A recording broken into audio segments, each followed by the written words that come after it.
You know what nobody tells you? Every single time you ignore that quiet whisper in your soul, your subconscious screams louder in the language of your life circumstances. Right now, in this very moment, your subconscious mind has been orchestrating everything around you, creating patterns, repeating situations, bringing people into your path, all because it's desperately trying to get a message through to you. And I need you to understand something profound before we go any further. This isn't about manifesting a new car or attracting money, though those things may come. This is about something far more important. This is about the conversation that's been happening beneath the surface of your awareness for years, maybe your entire life, and today, right now, we're finally going to decode it together. Your subconscious mind is not some mystical, unreachable force.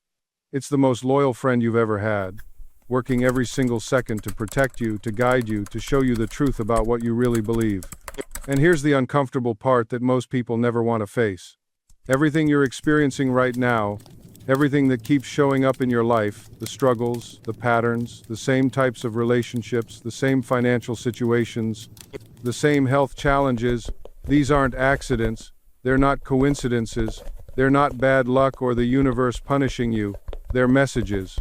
They're your subconscious mind speaking to you in the only language it knows, the language of experience, the language of manifestation, the language of physical reality. I've spent decades studying the subconscious mind, not just as a scholar, but as someone who has lived through the transformation of understanding this power, and what I discovered changed everything.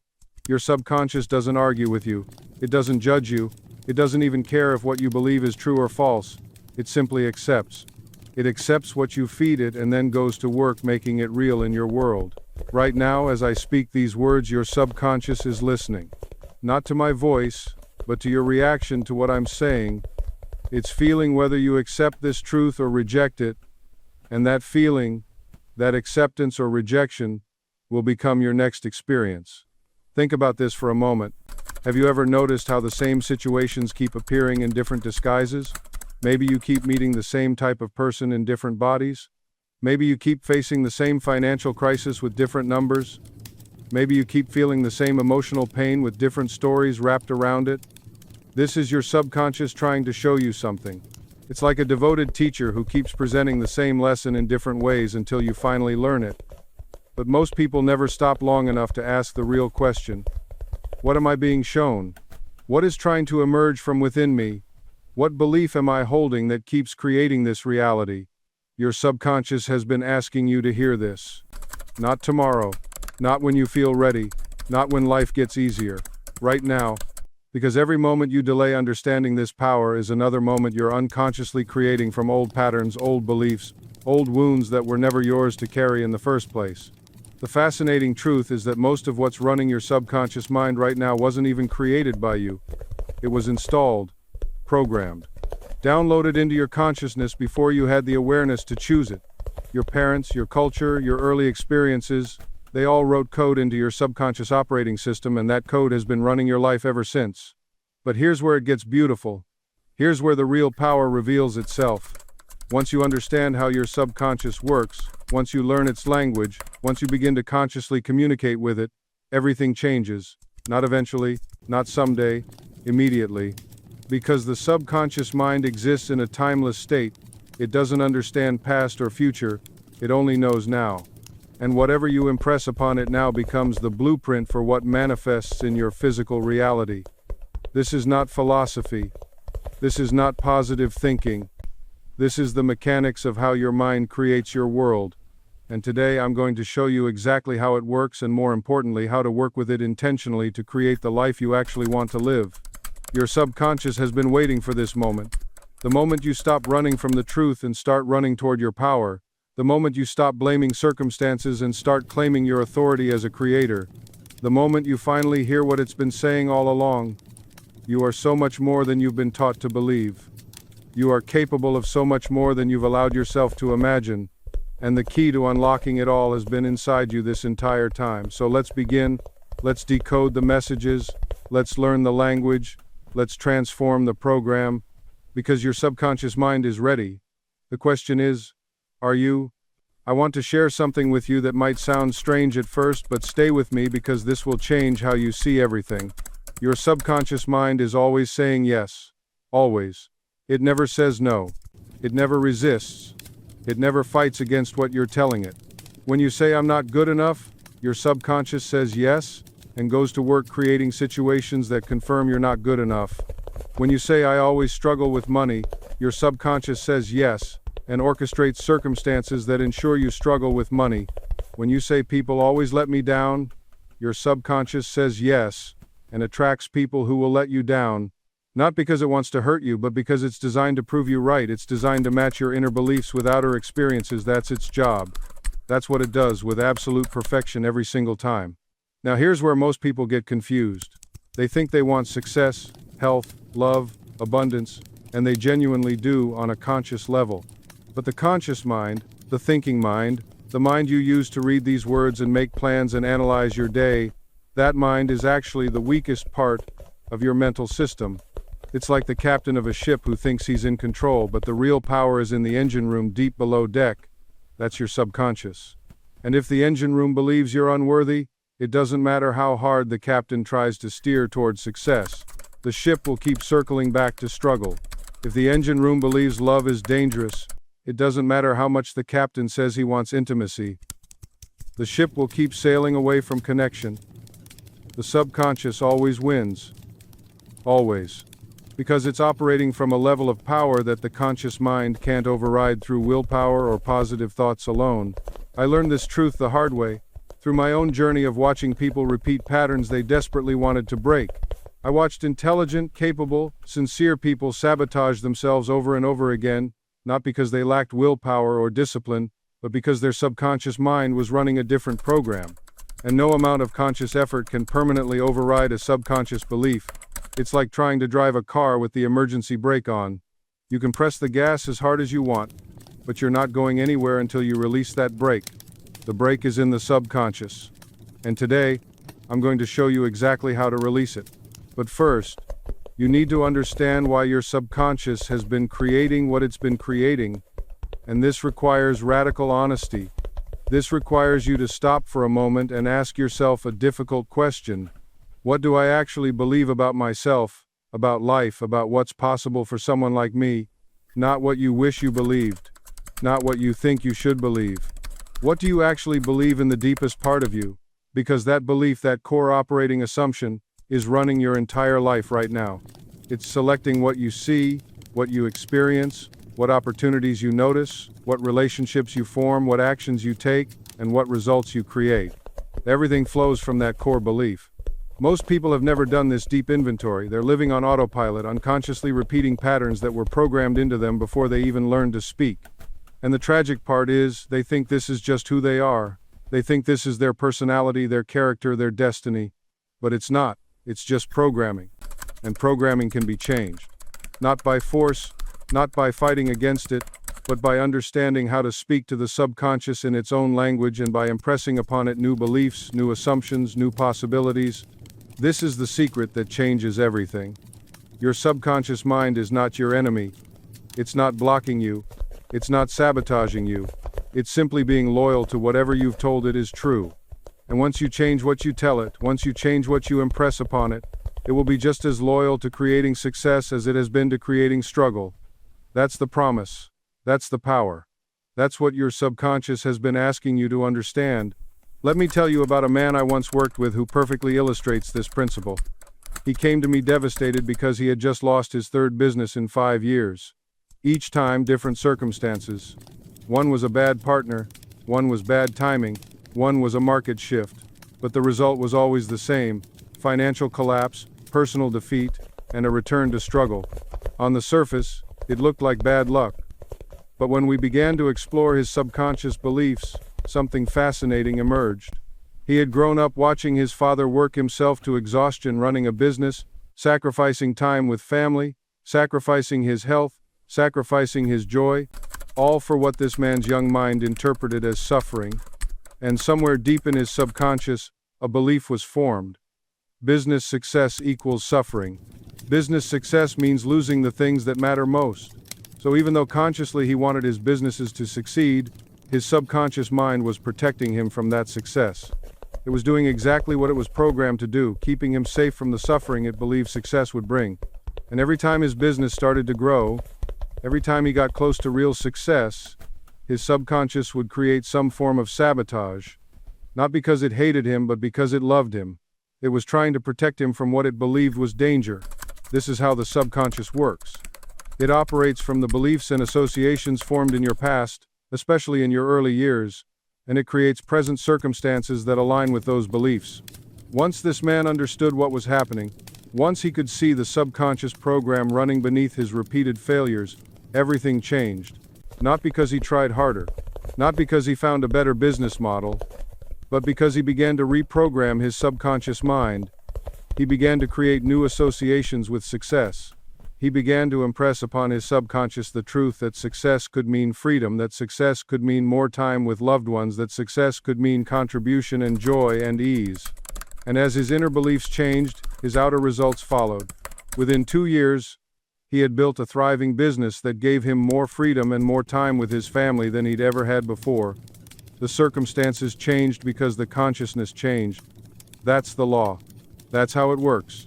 Your subconscious is doing the same thing right now in your life. It's creating circumstances that match your deepest beliefs. And if you're experiencing struggle, lack, loneliness, health challenges, or any form of repeated difficulty, I promise you there's a subconscious belief underneath it. There's a program running that says this is what's true for me, this is what's safe, this is what I deserve, this is what people like me experience. And your subconscious, in its perfect loyalty, is making sure your outer world matches that inner belief. This isn't punishment, this isn't failure, this is actually proof of your creative power. You're creating perfectly. You're just creating from the wrong blueprint. And the beautiful news is that you can change the blueprint at any moment. Not through force, but through understanding. Not through fighting, but through reprogramming. Not through denial, but through conscious impression. So let me ask you directly, what has been repeating in your life? What pattern keeps showing up no matter how hard you try to escape it? What feeling keeps returning no matter how much you try to avoid it? That's your subconscious speaking to you. That's the message. And instead of running from it or fighting against it or feeling like a victim to it, what if you stopped and asked the deeper question? What would I have to believe for this to keep happening? What core assumption am I operating from that creates this result? When you find that belief, when you really see it clearly, you've found the key, because now you can change it. Now you can begin the sacred work of reprogramming. Now you can start speaking to your subconscious in a new language, impressing upon it a new truth, and watching as your external world begins to shift to match your new internal reality. This is not fantasy. This is not wishful thinking. This is the most practical, powerful truth I've ever discovered about human life. Your subconscious mind is the creative power within you, and it's been creating constantly whether you're aware of it or not. The question isn't whether you're using this power. You are. You've been using it your whole life. The question is whether you're using it consciously or unconsciously, intentionally or by default, to create what you want or to repeat what you've always known. And that choice, my friend, is always yours to make. Because the truth is, most people are living with their subconscious mind set to autopilot. They're running programs that were installed decades ago by people who didn't know any better, in moments they don't even remember. And those programs are still running the show, still making the decisions, still attracting the same situations, the same relationships, the same financial outcomes, over and over again. You might think you're choosing your life, but if you're not deliberately impressing new beliefs into your subconscious, then you're not choosing at all. You're just replaying yesterday's script. You're living out someone else's story and calling it your own. And here's where it gets interesting. Your subconscious doesn't care whether the beliefs it holds are true or false, helpful or harmful, empowering or limiting. It doesn't judge. It doesn't question. It simply accepts what you give it and goes to work making it real. It's like a garden that will grow whatever seeds you plant, whether those seeds are flowers or weeds, nourishment or poison. So when you say, "I'm just not good with money," your subconscious hears that as an instruction. When you think, "I always mess things up," it takes that as a blueprint. When you repeat, "Nothing ever works out for me," it says, "Understood. Let me make sure that continues." It's not being cruel. It's not punishing you. It's simply doing what it was designed to do. Manifest the contents of your inner world into your outer experience. It's faithful. It's consistent. It's wildly creative. And it's working every single moment of every single day to bring your beliefs to life. Now imagine what happens when you change those beliefs. When you stop feeding your subconscious the old stories and start impressing it with a new vision. When you consciously choose the thoughts you think, the words you speak, the mental images you dwell upon, that's when everything shifts. Not someday, not eventually, right now, because your subconscious doesn't wait for permission to start creating. The moment you change the impression, it begins working on the new design. It starts rearranging circumstances, attracting opportunities, guiding you toward the people and resources that match your new inner state. And here's where it gets truly remarkable. You don't have to see the entire path laid out before you. You don't need a detailed map showing every turn and every stop. All you need is to maintain the impression, to keep feeling as though it's already done, and your subconscious will illuminate the next step, then the next, then the next. Think of it like driving at night. Your headlights only show you 100 feet ahead, maybe 200. But that's enough. You don't need to see the entire journey from your starting point to your destination. You just need enough light to take the next portion of the road safely. And as you move forward, the light moves with you, always revealing what you need to see next. Your subconscious works exactly this way. When you impress it with the end result, it doesn't necessarily show you the complete blueprint. Instead, it gives you intuitive nudges, a sudden idea, an unexpected phone call, a chance encounter that doesn't feel like chance at all, a door opening exactly when you need it to open. I've watched this happen thousands of times. Someone impresses their subconscious with financial abundance, and within days, sometimes hours, they get a call about a business opportunity they hadn't considered, or they meet someone who knows someone who's looking for exactly what they offer, or they suddenly remember a skill they'd forgotten, a skill that's now perfectly marketable. The subconscious doesn't operate in straight lines. It works through what appears to be coincidence, synchronicity, serendipity, but these aren't accidents. They're the natural result of the impression you've made. Your subconscious is connecting dots you can't even see yet, weaving together circumstances in ways your conscious mind could never orchestrate. This is why faith is so powerful, not blind faith, but the kind of faith that comes from understanding how this law works. When you know, truly know, that your subconscious must express what you've impressed upon it, you can relax into the process. You can stop forcing, stop manipulating, stop trying to control every variable. You simply maintain the feeling of the wish fulfilled, and you let the infinite intelligence within you handle the details. The subconscious mind is a better architect than your conscious mind will ever be. It has access to pathways, connections, and resources that your rational intellect cannot even perceive. When you plant the seed of your desire and water it with feeling, the subconscious goes to work arranging circumstances, drawing people into your life, orchestrating coincidences that your ego would call miracles. But here's what trips people up. They assume because they can't see the mechanism it isn't working. They assume because the path isn't obvious, there is no path. And so they abandon the feeling. They drop the seed before it has time to germinate. They give up 3 feet from gold, as Napoleon Hill would say. You must understand. The time lag between impressing the subconscious and seeing the manifestation in your world is not a sign of failure. It's a natural gestation period. When a woman conceives a child, she doesn't panic on day 2 because she doesn't see a baby yet. She knows the process is underway. She rests in the certainty that in due time, what has been conceived will be born. This is your relationship with your desire. You conceive it in consciousness. You feel it is real.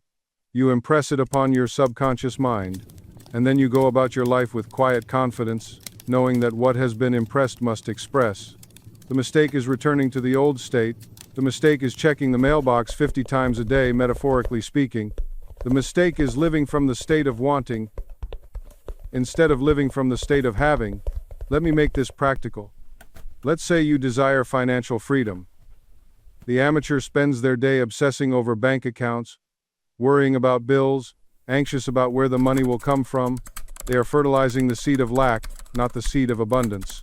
The master, on the other hand, assumes the feeling of financial freedom now. They move through their day with the inner calm of someone who has more than enough.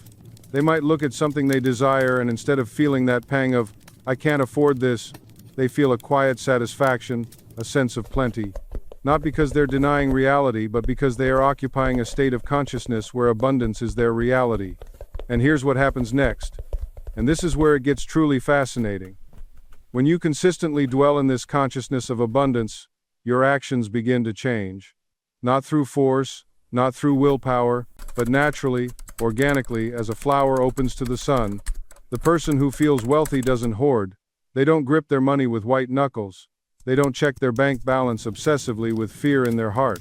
Instead, they circulate money freely, joyfully, knowing that what flows out returns multiplied.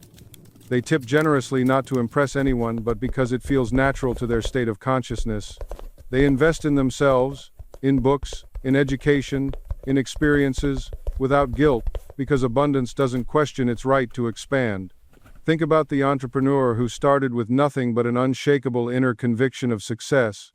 While others saw obstacles, they saw opportunities. While others hesitated, they moved forward with confidence.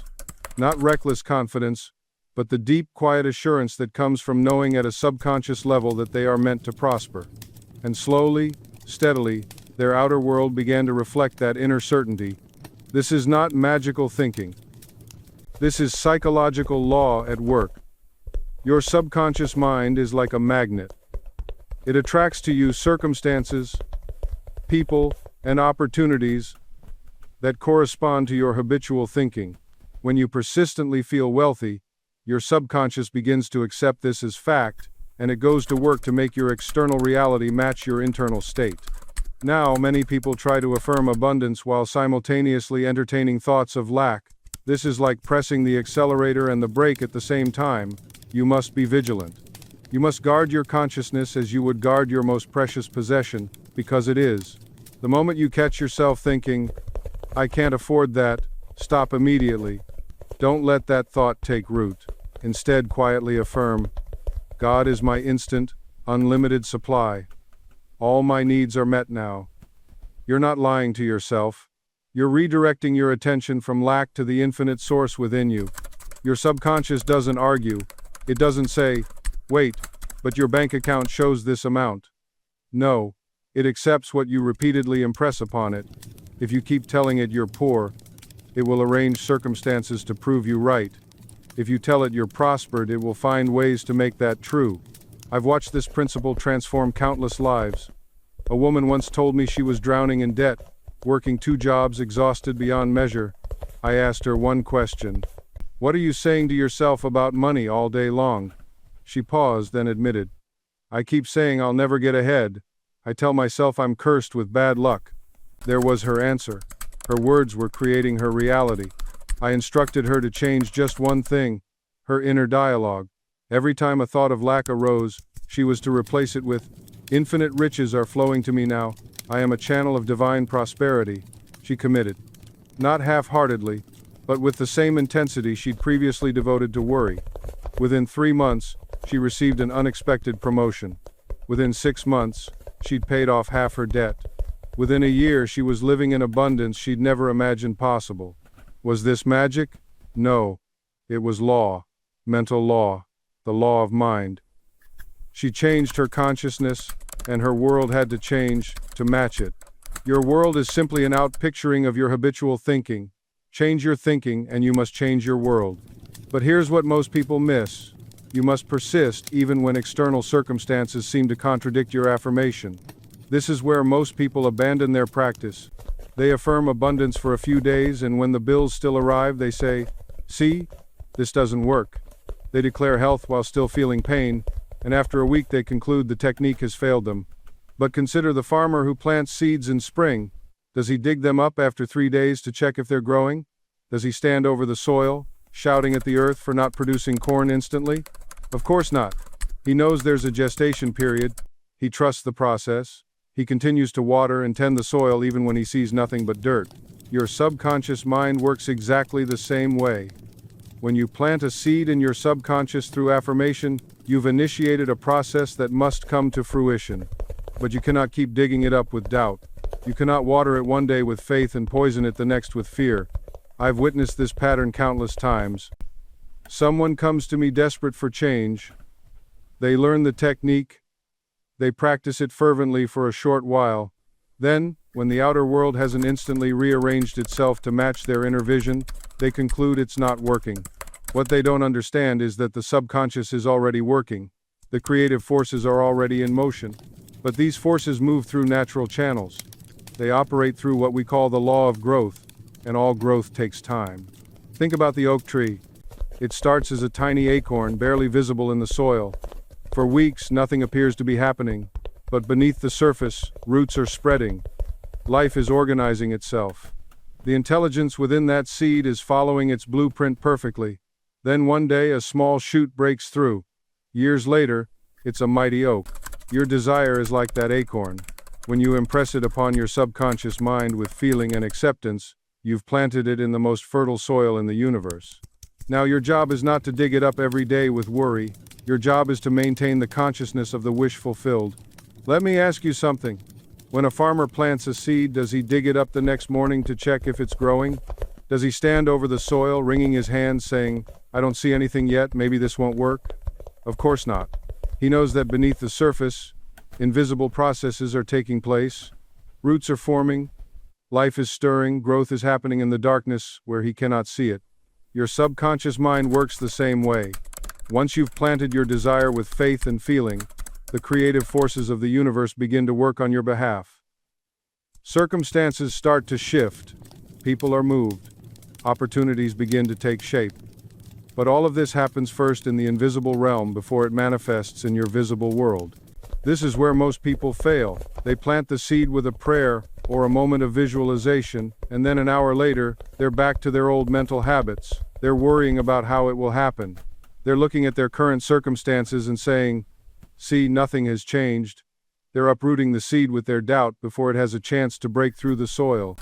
You must learn to live in the end. This is one of the most powerful techniques I can teach you. Living in the end means you assume the feeling of your wish fulfilled now, not when it appears in your external world. You don't wait for the evidence to feel successful. You feel successful first, and then the evidence appears. Think about it this way. If you already had what you wanted, how would you feel right now? What would be the natural inner tone of someone who has already achieved your desire? Would you be desperate?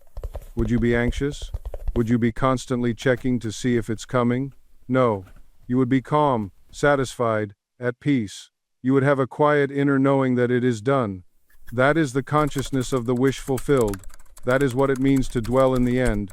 And here's what most people don't understand, that consciousness, that feeling of completion, is not a reward you receive after manifestation. It is the very cause of manifestation. You don't feel grateful after you receive. You feel grateful now, and that gratitude becomes the magnet that draws your desire into form. Think of it this way. Imagine a seed planted in the ground. Does the seed wait until it becomes a tree before it contains the intelligence of the tree? No. The seed already holds the entire blueprint. The oak tree is already present within the acorn, not in form but in essence, in potential, in destiny. Your desire is the same. The moment you conceive it clearly, the moment you emotionally accept it as real, you have planted the seed. The invisible blueprint is complete. Now all that remains is for time and the natural order of things to bring it into visibility. But if you keep digging up the seed to check if it's growing, if you keep doubting, worrying, asking, "Where is it?" you disturb the process. You uproot the very thing you're trying to grow. This is why faith is not passive. Faith is active rest. It is relaxed confidence. It is the deep inner knowing that what you have accepted in consciousness must, by law, appear in your world. Let me give you a real example. A woman once came to me desperate for reconciliation with her estranged daughter. They hadn't spoken in over 2 years. Every letter she sent was returned unopened. Every call ignored. She asked me, "What do I do? How do I make her forgive me?" I told her, "You don't make anything happen in the outer world. You change your inner world, and the outer reflects it." Every night before sleep I instructed her, "See your daughter in your mind's eye. Don't see her angry. Don't replay the arguments. See her smiling at you. See her hugging you. Feel the warmth of reconciliation as if it's happening right now." She looked uncertain. "But that feels like I'm lying to myself." "No," I said firmly. "You're telling yourself the truth of what you desire. The argument is the past. The reconciliation is your future. Which reality will you feed with your attention?" She committed to the practice. Every night, without fail, she would visualize. She would feel. She would live in the wish fulfilled, as Neville Goddard taught so beautifully. 3 weeks later, her daughter called. The conversation was brief but kind. 2 weeks after that, they met for coffee. Within 2 months, their relationship was not just restored, it was deeper than before. Did the visualization magically change her daughter's mind? No. It changed times her asterisk. It dissolved the resentment she'd been carrying. It softened her energy. It made her approachable again. And her daughter, sensing this shift, naturally responded. This is the power you have. Not over others, but over yourself. And when you change yourself, you change everything. Now, let me address something that trips people up constantly. They say, I've been visualizing for weeks and nothing's happened. When I hear this, I know exactly what they've been doing. They've been visualizing with one hand while doubting with the other. They picture their desire for 5 minutes, then spend the rest of the day contradicting it with their thoughts, words, and feelings. Your subconscious mind doesn't respond to your occasional wishes. It responds to your dominant mental attitude. It's not about how long you visualize, it's about how deeply you believe. I knew a man who wanted to start his own business. He would visualize his success every morning, wonderful images of clients, revenue, freedom, but then he'd go to his job and complain all day about how impossible it was to get started, how the economy was terrible, how people like him never make it. His visualization was a seed. His daily thoughts were poison poured on that seed. You need to understand something fundamental about the subconscious mind. It's recording everything, every thought, every word, every emotional reaction throughout your day. It doesn't take breaks. It doesn't clock out. That's why Murphy insisted on monitoring your habitual thinking patterns, not just your designated prayer time. I watched a woman transform her health in remarkable ways. She'd do her visualization every morning, seeing herself vibrant and energetic. Beautiful practice. But throughout the day, she'd tell everyone who'd listen about her symptoms. She'd research her condition obsessively, feeding her mind images of worst-case scenarios. She'd say things like, I'm always sick, and my body just can't handle anything. She couldn't understand why her morning visualizations weren't working. But the math was simple. 10 minutes of positive impression versus 16 waking hours of contradictory programming. The subconscious was getting mixed signals, and when signals conflict, it defaults to whatever you're emotionally reinforcing most consistently. This is why Murphy talked about living in the wish fulfilled, not just visiting it once a day. It's not about maintaining some exhausting fake positivity. It's about catching yourself when you're about to contradict your own desired outcome. It's about choosing different words, different focus, different emotional investment throughout your entire day. The man who wants wealth but constantly says, I can't afford that, is programming poverty. The woman who wants love but repeatedly tells the story of how men always disappoint her is programming disappointment. You might think you're just venting, just being realistic, just talking about your current situation, but your subconscious doesn't differentiate between description and instruction. To your subconscious, whatever you focus on with feeling becomes the blueprint. Here's what shifted for me. I started treating every thought like a prayer, because that's essentially what it is. Every thought impressed with feeling is a request sent to the creative power within you. Would you pray for the things you casually think about all day? Would you ask for the outcomes you describe in your complaints? You must become a guardian of your inner conversation. Listen to yourself. Speak about money, relationships, health, opportunity. Every statement carries creative force. When you say, I can't afford it, you instruct your subconscious to maintain conditions of scarcity. When you say, nobody appreciates me, you command your deeper mind to produce experiences of being overlooked and undervalued. This isn't about suppressing genuine feelings or pretending problems don't exist. It's about understanding that your subconscious doesn't judge whether your thoughts are helpful or harmful. It simply accepts them and works tirelessly to make them real. You can acknowledge a current limitation without declaring it permanent.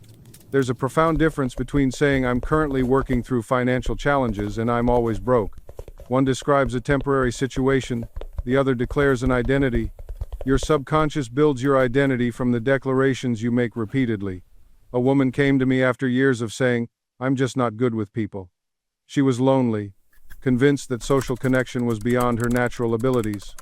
I asked her where this belief originated. She remembered a single awkward interaction at age 14 when classmates laughed at something she said. One moment, one experience. But she had repeated the interpretation of that moment thousands of times until it became her truth. We began a simple practice. Instead of declaring what she wasn't, she started affirming what she was becoming. I am learning to connect authentically. I attract genuine friendships. I express myself with increasing confidence. These weren't lies. They were instructions to her subconscious mind. Within months, her entire social experience transformed. The limitation existed only in the realm of accepted belief. Your words to yourself shape the lens through which you perceive reality. Two people lose their jobs. One declares, "This always happens to me. I never catch a break." The other states, "This is redirection towards something better. I trust the process unfolding." Both face the same external circumstance, but their inner declarations create entirely different emotional states, different levels of motivation, different actions, and ultimately different outcomes. Watch what you say after the words, "I am." These two words are among the most creative you can speak. Whatever follows them sets powerful forces in motion. You might think this is just semantics, playing with words. But your subconscious mind doesn't distinguish between what you call a joke and what you mean seriously. It accepts what you consistently impress upon it. When you repeatedly say, "I am so stupid," even in jest, even with a laugh, your subconscious mind begins to accept this as instruction. I've worked with students who came to me struggling academically. When I asked them to describe themselves, almost every one of them used phrases like, "I'm just not smart enough," or "I'm terrible at learning." These weren't statements of fact. They were habits of thought that had become habits of speech, and those habits of speech had become their reality. One young woman told me she was hopeless at mathematics. She'd been saying this since middle school. By the time she reached college, the mere sight of numbers would trigger anxiety. But when we examined her history, we discovered something fascinating. She'd actually performed adequately in math during her early years. The turning point came when a teacher made an offhand comment about her not being a math person, and she adopted that identity as her own. She began declaring, "I am bad at math," so consistently that her subconscious mind accepted it as absolute truth. And once your subconscious accepts something as true, it works tirelessly to make your outer reality conform to that inner conviction. She would freeze during tests, forget formulas she'd studied, make careless errors that she wouldn't make in other subjects. Her declaration had become her destiny. We began the simple practice of changing her inner declarations. Instead of "I am bad at math," she started affirming, "I am developing my mathematical abilities," and "I understand mathematical concepts easily and naturally." The change wasn't instantaneous, but it was inevitable. Within one semester, her grades improved dramatically. The numbers hadn't changed. The formulas were the same. What changed was the declaration she was making about herself. This is the power you have right now, in this very moment. You are declaring your reality with every thought you think habitually, with every word you speak about yourself. And here's what most people don't realize. You've been doing this your entire life. You've been declaring. You've been commanding. The question is, what have you been commanding into existence? Have you been commanding health, or have you been affirming illness? Have you been declaring prosperity, or have you been reciting lack? Have you been speaking success, or have you been rehearsing failure? Every time you say, "I'm always broke," you're issuing a command to your subconscious mind. Every time you say, "Nothing ever works out for me," you're writing a script that your deeper mind will faithfully execute. Every time you say, "I'm not good enough," you're programming your internal mechanism to prove that statement true. The subconscious mind doesn't judge. It doesn't say, "Oh, that's a negative statement, I'm going to ignore it." No, it accepts everything you habitually impress upon it. It's like a fertile garden that will grow whatever seeds you plant, beautiful flowers or poisonous weeds. It doesn't discriminate, it simply creates. So when you understand this principle, you realize something profound. You are not a victim of your thoughts. You are the thinker of your thoughts. You are not subject to your declarations. You are the one making the declarations. This is where your power lies. This is where transformation begins. not in changing your circumstances first, but in changing what you're declaring about your circumstances. I remember a man who came to one of my lectures years ago. He was drowning in debt, creditors calling constantly. He felt suffocated by his financial situation, and his habitual declaration, "I'm buried in debt, I'll never get out of this hole, money slips through my fingers." I asked him a simple question. If you were free of debt and financially secure, what would you be declaring about yourself? He thought for a moment and said, "I suppose I'd say, I'm financially free, money flows to me easily, I'm prosperous." "Then start declaring that now," I told him. "Not tomorrow when the debt is gone, not next year when you've saved money. Now, today, this moment." He looked at me like I'd lost my mind. "But that's not true," he protested. "I'm not financially free. I'm in debt." And that was exactly his problem. He was treating affirmations like magic spells that would work regardless of what he truly believed underneath. He was using positive words while maintaining negative faith. It was like trying to drive forward with the parking brake on. I explained to him the principle of belief. The conscious mind can affirm anything, but if the subconscious mind doesn't accept it, nothing happens. Your subconscious doesn't respond to what you say, it responds to what you feel to be true. The real work of affirmations isn't in the repetition, it's in the feeling. It's in the gradual shift of conviction from, "This is what I want," to, "This is what is becoming real for me." There's a monumental difference between wishing and believing. When you truly believe something, you don't need to force it, you don't need to shout it, you know it with quiet certainty, like knowing your own name, like knowing water is wet. That's the quality of belief that moves your subconscious mind. So I gave him different instructions. Instead of affirming wealth while feeling poor, I told him to start with something his mind could actually accept. Something that created a feeling of natural expansion rather than resistance. "Money flows to me easily and naturally." That's too big a leap for someone drowning in debt. Their subconscious screams liar every time they say it. Instead, try, "I am open to new financial opportunities." Your mind can accept that. There's no claim of current wealth, just openness. And that openness is real. That's something you can genuinely feel. Or, "My financial situation is improving day by day." Notice how this acknowledges where you are while directing attention to movement, to change, to possibility. These statements don't create internal conflict. They build a bridge between where you are and where you're going. And that bridge is made of feeling, not words. Within 3 months, that man contacted me again. His voice was completely different. The desperation was gone. He'd received an unexpected job offer. He'd negotiated a debt settlement that saved him thousands. Small amounts of money kept appearing, a refund he'd forgotten about, a freelance opportunity, a gift from a relative. Were these coincidences? No. They were correspondences. His external world was finally corresponding to his internal shift. He stopped fighting against his reality and started flowing toward a new one. And here's what makes this understanding so liberating: you don't have to earn correspondences. You don't have to manipulate them into being. You simply have to become so saturated with the consciousness of your wish fulfilled that the correspondences appear naturally, almost magically. Let me show you how this works in the realm of health. A woman once wrote to me describing her chronic pain. For years she'd been to specialist after specialist. Pills, therapies, procedures, nothing provided lasting relief. She was exhausted from the fight. I asked her one question. "When you think about your body, what do you feel?" She said, "I feel betrayed. I feel like it's failing me. I feel angry at it." There it was. Her consciousness toward her body was one of hostility and distrust. And her body, being utterly faithful to consciousness, was corresponding perfectly to that inner conviction. I suggested something radical to her. Begin to thank your body. Every morning and night, place your hand on the area that hurts and silently say, "Thank you for healing.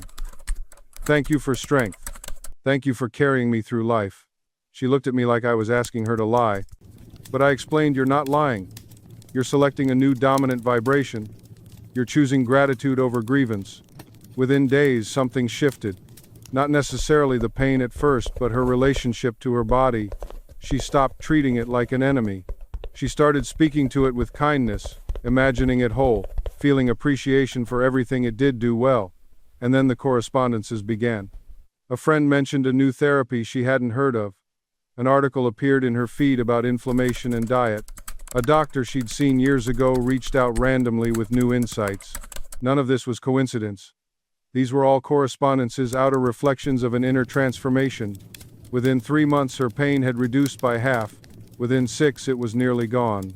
Did the gratitude heal her? No. The shift in consciousness healed her, and gratitude was the doorway through which that shift occurred. So the question becomes, how do we create that shift consistently? How do we move from gratitude as performance to gratitude as transformation? The answer lies in what I call gratitude anchors. These are specific moments in your day when you deliberately pause and connect with genuine appreciation, not for what you want but for what already is.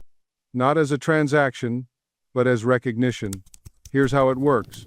Every morning before you reach for your phone, before you check your messages, before you enter the noise of the world, you take 60 seconds. Just 60 seconds. And in that minute, you identify 3 things that already exist in your life that make it worth living. Not abstract concepts, concrete realities. The warmth of your bed, the fact that you woke up, the sunlight through your window, your ability to breathe without effort, the quiet before the chaos, someone you love who's still in your life. You don't list them mechanically, you feel them. You let yourself actually register the reality that these things exist. Right now, independent of anything you still desire. This isn't morning affirmations. This isn't positive thinking. This is consciousness training. You're teaching your mind to recognize abundance that already surrounds you, and when your subconscious mind begins to recognize that abundance is already present, it stops operating from scarcity. It stops grasping, it stops repelling, and then something miraculous happens. Your desires begin to manifest not because you forced them, but because you became the person who naturally receives them. I watched this transformation in a man named Vincent.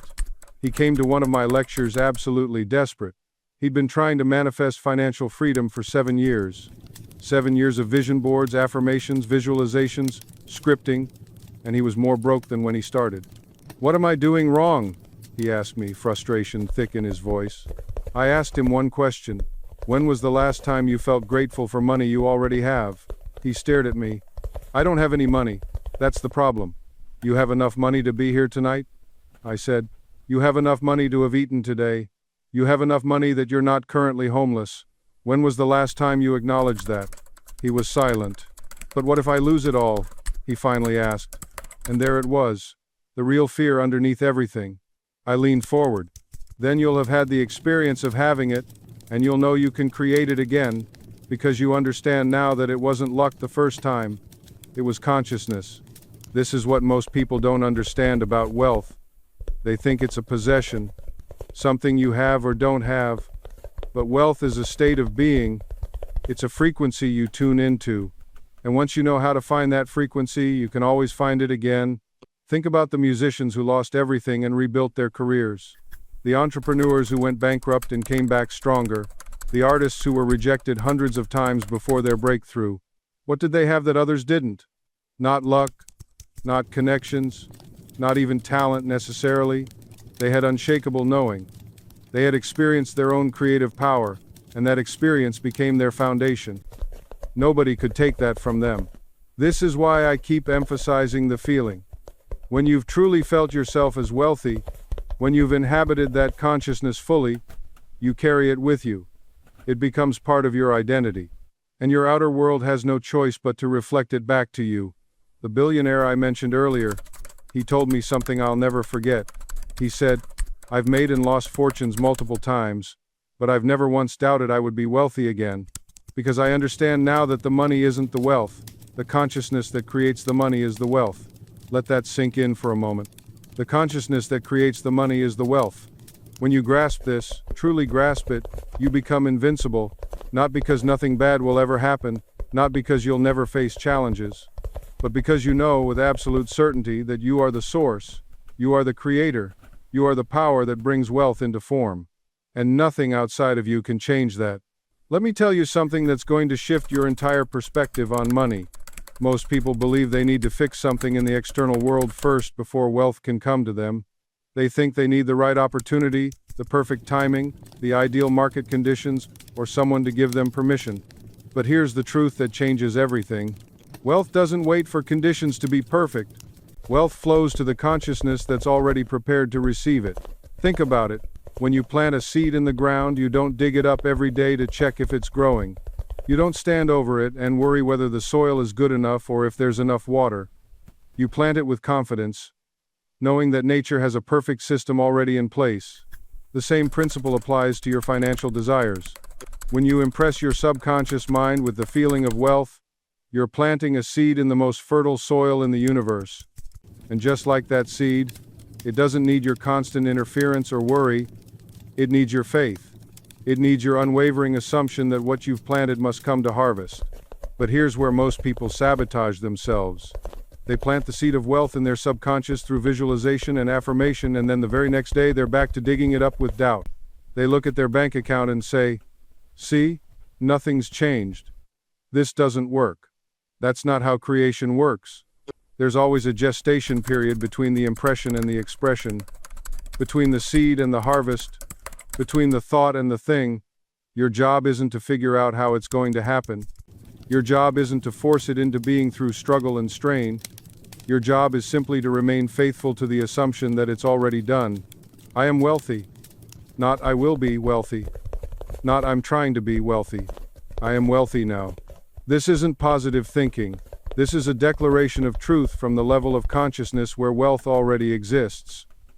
You're not trying to convince yourself of something false. You're recognizing something that's already real in the invisible realm, and you're giving it permission to become visible. And here's what's absolutely essential to understand. This declaration doesn't happen just once. It's not a one-time event where you say I am wealthy and then return to your old patterns of thought. This is a continuous state of consciousness. It's a way of living, a way of perceiving, a way of being in the world. Throughout your day, you must catch yourself when you slip back into the consciousness of lack. When you find yourself thinking, I can't afford that, immediately pause. Recognize that thought for what it is, a denial of your true nature.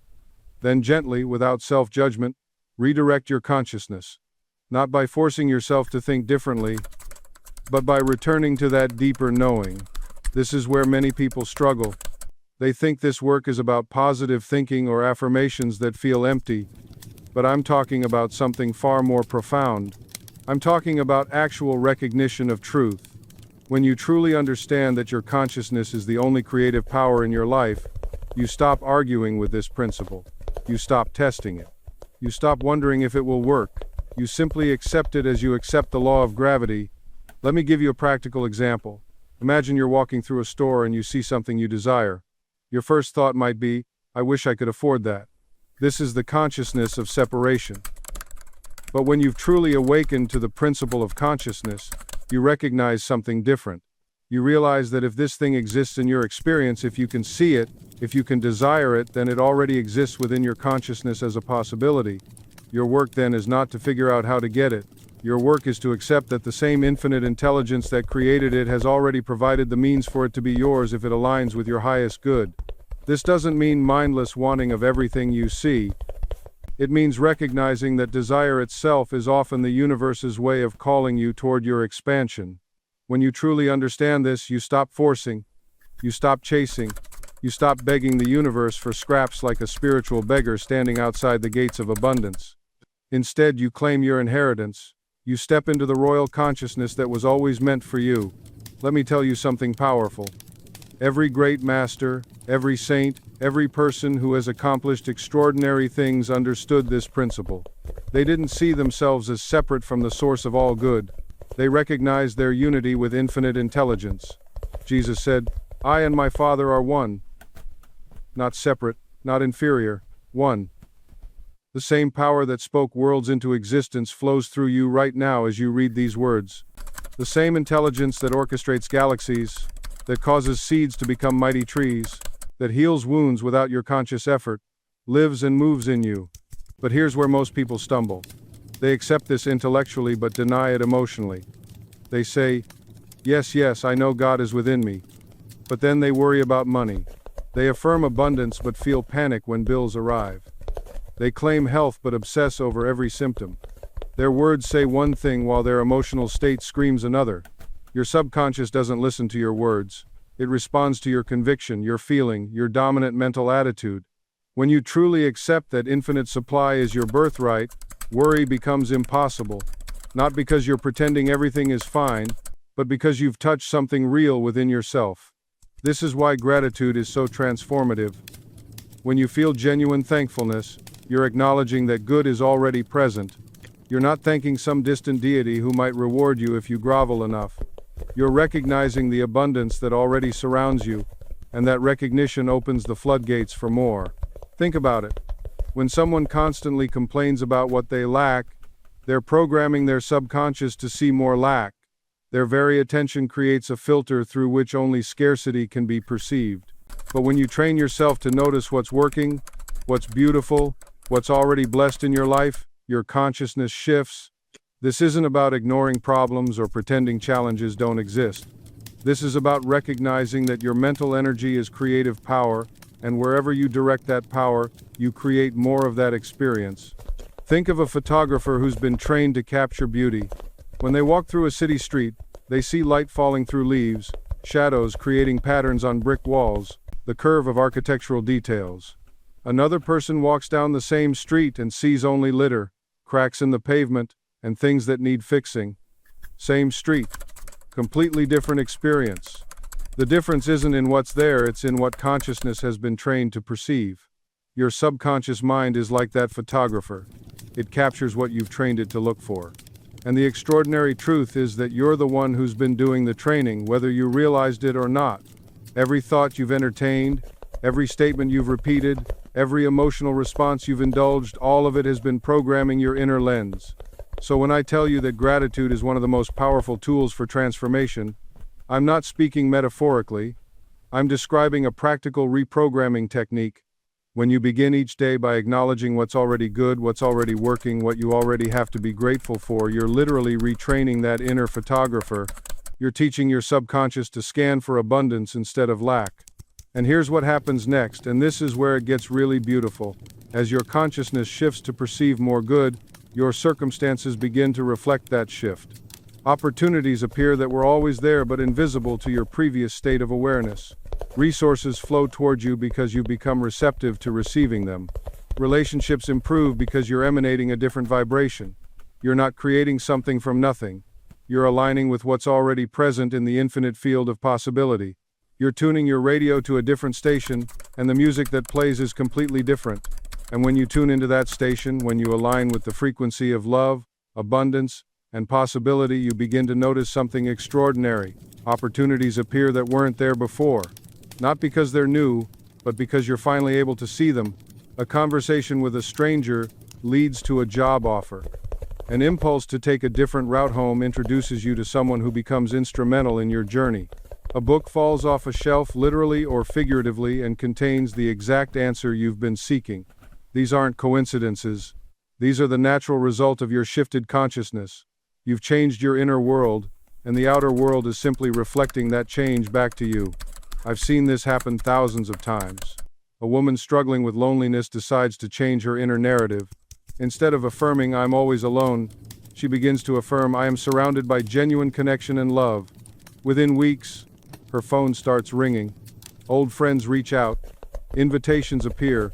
New people enter her life who see her worth. Did she manipulate reality? No. She stopped blocking the flow of connection that was always trying to reach her. She removed the barrier of her own limiting beliefs. This is what I mean when I say consciousness is cause. Your state of being determines what you attract, what you notice, what you allow, and what you repel.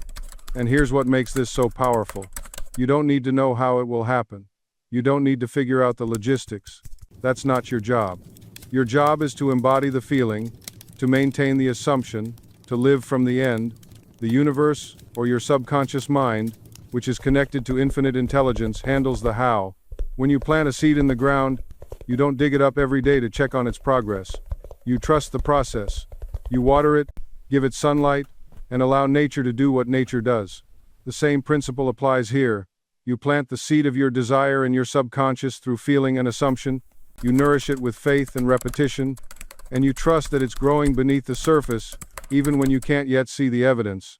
This requires patience, yes. But more than patience, it requires persistence in your assumption. It requires you to remain faithful to your vision, even when circumstances seem to contradict it. Think of it like planting a seed in your garden. When you place that seed in the soil, you don't dig it up every few hours to check if it's growing. You don't stand over it demanding immediate results. You water it consistently. You trust the natural process. You know that beneath the surface, invisible to your eyes, roots are forming, life is stirring, growth is happening. Your imagination works the same way. When you plant a desire in your subconscious through persistent assumption, you don't need to see immediate physical evidence. The work is happening in the invisible realm first. The consciousness shift is occurring before the physical manifestation appears. I've watched so many people give up just before their breakthrough. They assume their wish fulfilled for days or weeks, but because they don't see instant results, they conclude it doesn't work. They abandon their new assumption and return to their old mental patterns, and in doing so, they cancel out all the inner work they've already done. This is why I stress the importance of persistence. Not desperate persistence where you're anxiously checking for results every moment, but calm, confident persistence. The persistence that says, I know who I am, I know what is true, and I will continue to think from this assumption regardless of current appearances. Remember, your outer world is always reflecting your inner assumptions, but there's often a time lag. The reflection isn't instantaneous like a mirror. It's more like developing a photograph in the old darkroom process. The image exists first on the negative, then requires time in the chemical bath before it becomes visible. Your consistent assumption is that chemical bath. Every time you return to your imaginal act, every time you think from your wish fulfilled rather than of it, you're strengthening that development process. This is why you must persist. Not because God needs convincing, not because the universe is testing your worthiness, but because your human consciousness needs time to fully accept what your imagination has already created.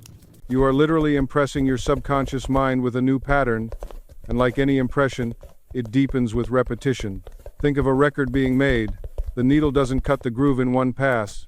It requires consistent pressure, consistent movement along the same path. Your imaginal act is that needle. Your subconscious mind is the wax. Each night you fall asleep in your desired state, you're cutting that groove deeper, making it more permanent, more natural to your consciousness. The world you see around you right now is yesterday's imaginal activity made visible. The relationships you have, the money in your account, the conditions of your body, all of it is outpictured imagination. Nothing exists in your experience that you did not first imagine, either consciously or unconsciously. Most people imagine unconsciously, reacting to what they see, perpetuating what they don't want by continuing to think from it. But you're different now. You understand the law. You know that circumstances don't create your imagination. Your imagination creates circumstances. This reversal of understanding changes everything. You stop asking how something can happen and start assuming it has happened. You stop looking for evidence in the outer world and start generating the feeling in your inner world. When you live in this truth consistently, something remarkable happens. The anxiety dissolves, the desperation fades.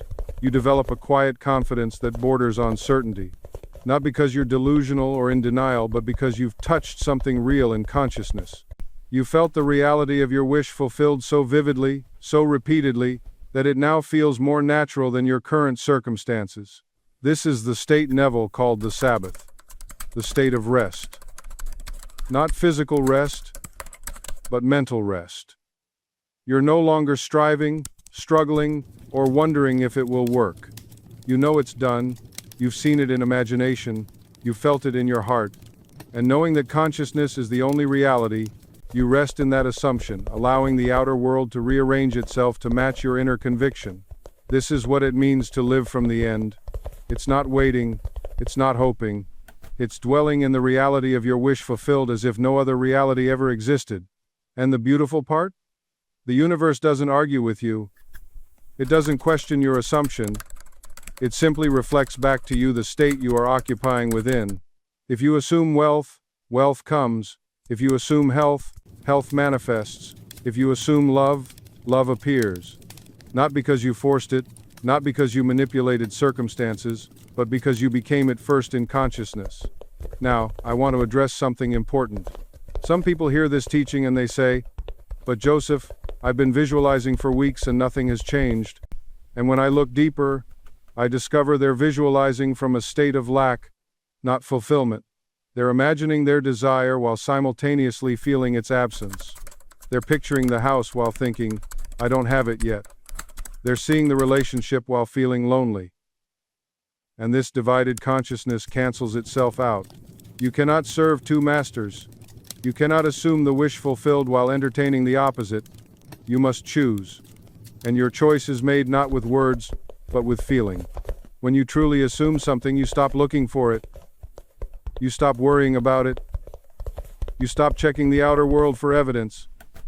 Because in your consciousness, it's already done. Think of it this way. When you're sitting in your living room, do you wonder if your furniture exists? Do you anxiously check every few minutes to see if your couch is still there? Of course not. You assume its presence so completely that you don't even think about it. This is the naturalness you must bring to your desires. This effortless assumption. This quiet knowing that requires no confirmation from outside. When you look at a child learning to walk, you never see them stop and question whether they have the right to stand upright. They don't consult with others about whether their legs are worthy of holding them. They simply keep trying, keep moving, keep rising after every fall because the desire to walk is met with the assumption that it's already theirs to claim.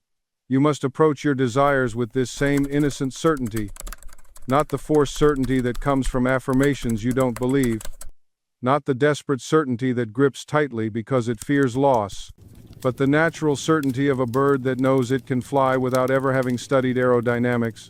Your subconscious mind doesn't respond to your words. It responds to your feeling. It responds to the state you occupy. And the state of naturalness is the most powerful state there is because it contains no contradiction. There's no part of you arguing with another part. There's no internal debate about whether this is possible or appropriate or deserved. Think about the people in your life who seem to attract good fortune effortlessly. If you study them closely, you'll notice they don't talk much about what they want. They don't perform elaborate rituals or recite lengthy affirmations. They simply move through life with a quiet expectation that good things come to them. This isn't arrogance, it's naturalness. They've made success, love, abundance, or whatever they experience a natural part of their self-concept. It's woven into their identity so completely that its presence requires no announcement and its absence would feel strange. This is what you're cultivating. You're not trying to become someone who has what you want. You're recognizing that the person who has what you want is who you already are, once you strip away the false beliefs and borrowed limitations. The woman who sees herself as naturally magnetic doesn't wonder why people are drawn to her. The man who sees himself as naturally prosperous doesn't question why opportunities appear. The person who sees themselves as naturally healthy doesn't find wellness surprising. These aren't special people.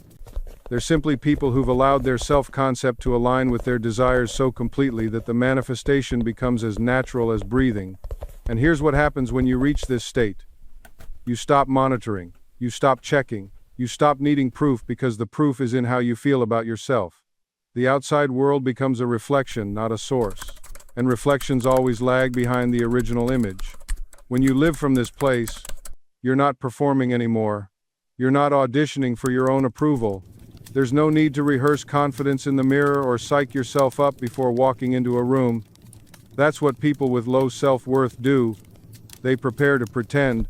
You don't need to prepare when you're being who you already are. And this changes the energy you carry. People sense it immediately. Not because you're louder or more assertive, but because you're no longer asking silent questions. You're not scanning faces for approval. You're not adjusting your tone based on how they react. You're just present, solid, grounded in your own frequency. And that frequency becomes magnetic without any effort on your part. I've watched this happen again and again.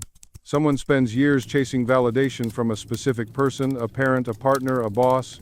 They twist themselves into shapes trying to earn love or recognition. Then one day they drop the chase. They accept themselves fully. And suddenly, that same person starts reaching out, being kinder, showing interest. Not because the individual changed their behavior toward them, but because the internal shift was so profound it altered the entire dynamic. That's not magic. That's physics.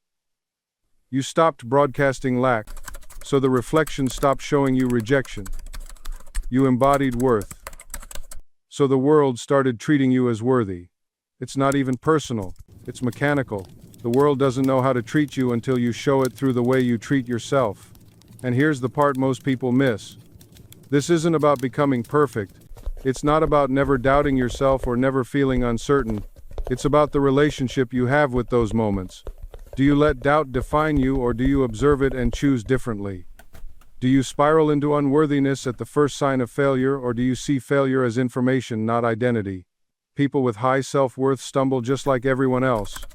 They make mistakes. They get rejected. They face criticism. The difference is they don't internalize it as evidence of deficiency. They process it, learn from it, and move forward without letting it collapse their sense of self. They know that a bad day doesn't mean a bad life, and a mistake doesn't mean they're a mistake. This is the resilience that comes from self-worth. You bounce back faster because you're not starting from zero every time something goes wrong. You have a foundation, you have an internal anchor, and that anchor isn't dependent on everything going perfectly. It depends on your decision to trust the process, trust yourself, and trust the intelligence within you. And here's what happens when you do that consistently. You stop living in reaction mode. You stop waking up every day wondering what disaster is waiting for you. You stop bracing yourself for impact.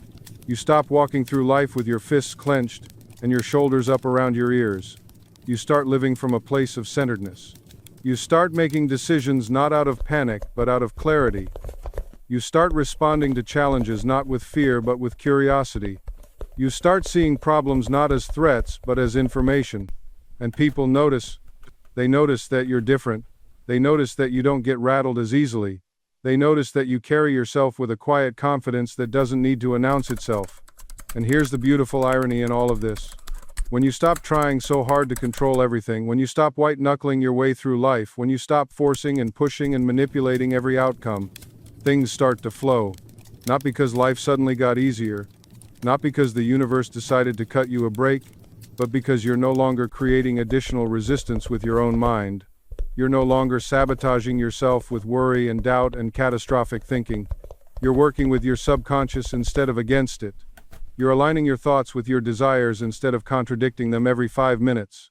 You're planting seeds and then giving them space to grow instead of digging them up every day to check if they've sprouted yet. This is what it means to truly internalize these principles. It's not about repeating affirmations like a robot and hoping something magical happens. It's about fundamentally changing the way you relate to your own mind, to your circumstances, and to life itself. It's about understanding that your subconscious is always listening, always working, always creating. And when you feed it consistently with the right impressions, when you speak to it with authority and conviction, when you give it clear direction and then trust it to do its work, it responds, not always in the way you expect, not always on your timeline, but it responds. And over time, you start to see the evidence everywhere.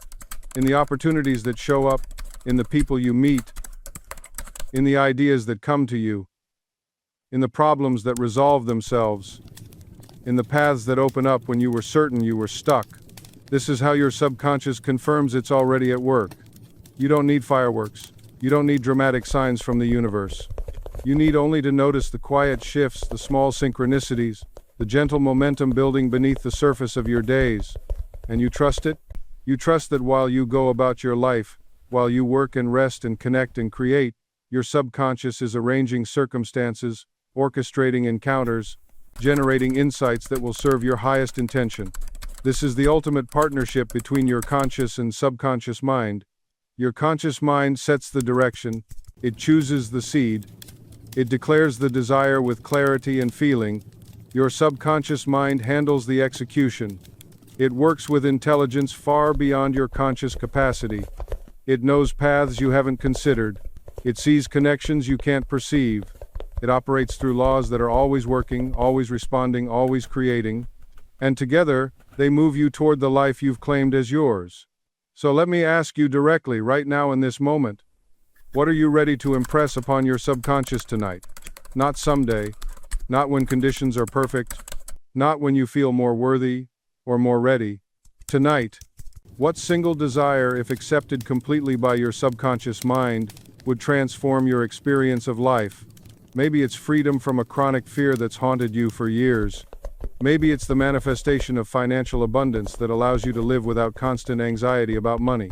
Maybe it's the healing of a relationship you thought was beyond repair. Maybe it's the courage to finally pursue the work you were born to do instead of the work you settled for. Maybe it's peace. Simple, profound, unshakable peace, regardless of external circumstances. Whatever it is, claim it now. Not as a wish, not as a hope, not as a distant possibility, as a present reality that your subconscious mind is already bringing into form. Your subconscious mind doesn't recognize the difference between a vividly imagined experience and a physical one. This is scientific fact. When you imagine yourself already having your desire, when you feel the emotions of that fulfillment, your subconscious mind accepts it as instruction and begins reorganizing your entire reality to match that image. This is why I tell you, assume the feeling of your wish fulfilled, not tomorrow, not when circumstances change. Right now, in this very moment, if you want prosperity, you don't affirm I will be prosperous. You affirm I am prosperous now, and you feel it. You feel the relief, the freedom, the gratitude of financial abundance flowing through your life. You wear that feeling like a garment throughout your day. If you want health, you don't say, I hope to be healthy. You say, I am radiant with health and vitality. And you feel the energy coursing through your body, the strength in your limbs, the clarity in your mind. If you want love, you don't pine for it as something missing. You claim it as something present. I am loved. I am cherished. I am valued. And you feel that warmth in your heart right now. The subconscious mind responds to feeling more than words. Words without feeling are like seeds without water, they cannot grow. But when you combine your affirmation with the corresponding emotion, you create an unstoppable force that must manifest in your experience. And here's what happens. As you persist in this feeling, as you refuse to be moved by contrary appearances, your outer world begins to shift. Opportunities appear. People show up. Circumstances rearrange themselves. What seemed impossible becomes inevitable. This is not magic. This is law. The law of your own consciousness. So I leave you with this final instruction. Decide right now what you want. Get clear on it. Write it down if you must. And then, instead of begging for it or worrying about it, accept it as already done. Live from the end. Think from the conclusion. Feel the reality of it now.